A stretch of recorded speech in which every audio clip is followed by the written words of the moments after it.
Asia কাপে বাংলাদেশের super ফোরের ভবিষ্যৎ ঝুলছে শ্রীলঙ্কা আফগানিস্তান ম্যাচে। বি গ্রুপের ম্যাচটিতে লঙ্কানরা জিতলে কোনো সমীকরণ ছাড়াই পরের ধাপে যাবে বাংলাদেশ। অন্যদিকে আফগানরা জিতলে কঠিন হয়ে যাবে হিসেব নিকেশ।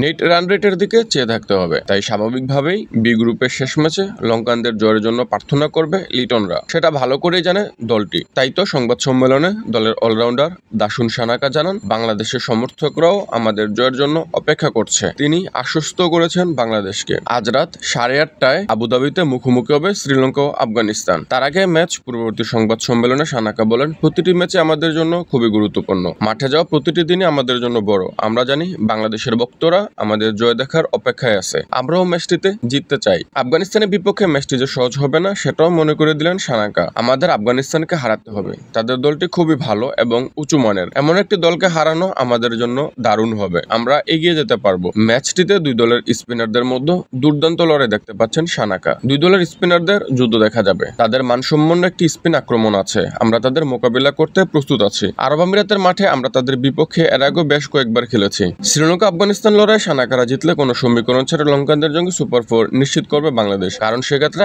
আফগানিস্তানের তুলনায় পয়েন্ট বেশি থাকবে বাংলাদেশের। তবে শ্রীলঙ্কা হারলে প্রসঙ্গ আসবে নেট রান রেটের। কারণ তখন তিন দলের পয়েন্ট হবে সমান 4 করে। সেক্ষেত্রে নেট রান রেটে এগিয়ে থাকা দুদল যাবে সুপার ফোরে। ভালো অবস্থানে থাকা শেষ ম্যাচে জিতলে সুপার ফোর নিশ্চিত হয়ে যাবে আফগানিস্তানের। তখন বাংলাদেশের প্রার্থনা করতে হবে রাশিদ খানদের বড় জয়ে। সেক্ষেত্রে সমীকরণ দাঁড়াবে, আগে ব্যাট করলে আফগানদের জিততে হবে 65 বা তার বেশি ব্যবধানে। আর পরে ব্যাট করলে জয় তুলে নিতে হবে 50 বল হাতে রেখেই। কেবল তখনই নেট রান রেটে লঙ্কানদের তুলনায় এগিয়ে যাবে বাংলাদেশ।